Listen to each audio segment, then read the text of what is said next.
Now, in just one station, a store employee conned out of cash by a clever criminal customer. Police say that woman asked to use the phone. And when a worker gave her his cell, she was caught on camera dialing up trouble. Team Sheldon Fox is live in North Miami with the exclusive. Smartphone swindle, Joe and Belkis. It's what happened in Northeast Miami-Dade last week, and it is all caught on camera. I gave her my phone. A fraudster's on the phone. It's what those who work and operate Talk for Less say happened here last week when this woman arrived.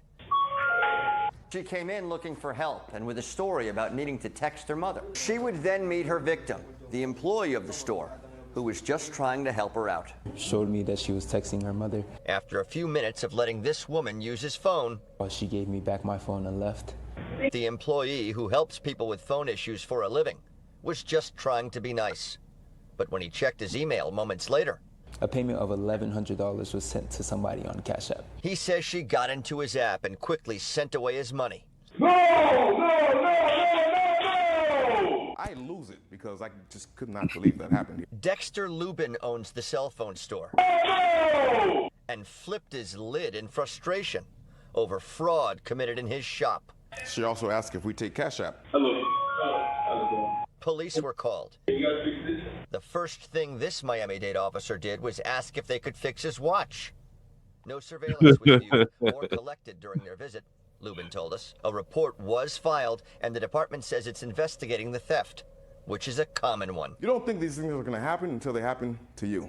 I tried to help somebody out and they took advantage. It's not a great feeling. Well, it started off by saying we're not blaming the victim. We're just looking at what other decisions he could have made. What decisions could the victim have made differently?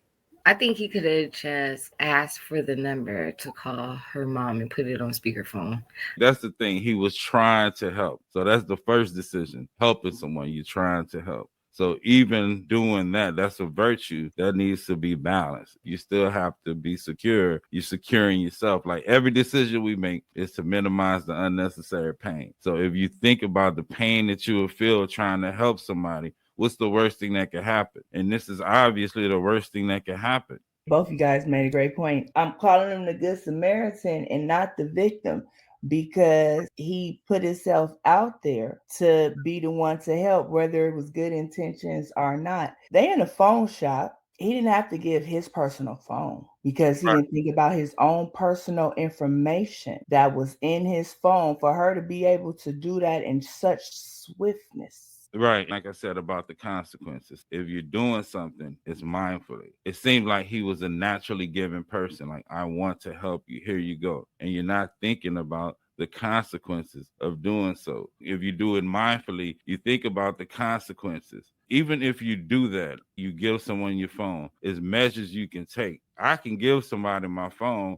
in terms of the Cash App. It's like somebody having my debit card. So if I give them my debit card, it's kind of useless unless they know the code. I know some people could find some ways to do it, but you're limited without that code. You cannot send any money unless you put the 4-digit code in. He could have put defensive measures to prevent that. Mm-hmm. And I bet you he think it was her fault all by herself. I'm just taken back. Like, dang, it happened within seconds without a sweat drop. That's how they do. Even though you're a good person, you have to be aware that people can take advantage of the fact that you're a good person. And if they see a weakness, some people that's going to exploit it. If he would have said no, that crime wouldn't have happened.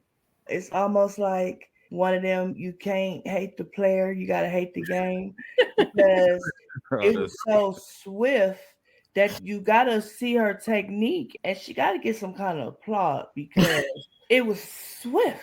Now, I'm not condoning the crime, but the way that the crime took place. I don't think it's like a genius plan. You just playing off of people's emotions, like knowing someone's going to help a woman in distress.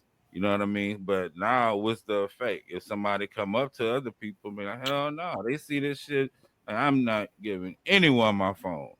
You know what I'm saying? This is what I'm thinking. Isn't it a way that he could get his, like, when you send somebody money on Cash App, you could like decline it or something like that? Already in his emotions, he can think that clear because He was in his emotion. He just got Now, caught. if it's instant, how can he stop it? They have one where you can push, you can stop it. You want your money refunded quick in a hurry, so they'll stop it. Now you might not get it right back to you. It might take 3 to 5 days or something, but you'll get it. So if you're saying you send me some money and then now it's on my Cash App, then I say, okay, I'm taking it off my Cash App and putting it in my account. So the money is no longer there for them to take back. So you saying Cash App is going to give you the money back? No, I'm just saying in that quick transaction that she did, if he could have just went back into the Cash App and stopped the transaction. No, if the transaction is instant. So right when she get out there and she get in the car, they're going to take the money off. They're not going to just leave it on Cash App. You got to think about her consequences too, though, because that behavior right there has bad consequences to it. And we're not just talking about the law after you. We're talking about people that will defend themselves and do terrible things to protect their own self. It might be fun to get away with it, but it'll catch up to you. They got you all on camera doing the catwalk, all up in your pink outfit. Nah, I feel you. That's a good point. To me, it's just she went with her soulful act, immediate gratification, fuck everybody else. This is what I need. If I could get away with it, I'm going to do it. To me, I have an expectation for society. That's why I got so many walls up, but the doors are open. But I expect the worst from somebody. You know, I expect that. In order to protect myself, I have to do that. You have to think like a criminal in order to protect yourself from a criminal. So if a situation like this ever arrived in your life, you know what actions to take to minimize the unnecessary pain that no one feels but you.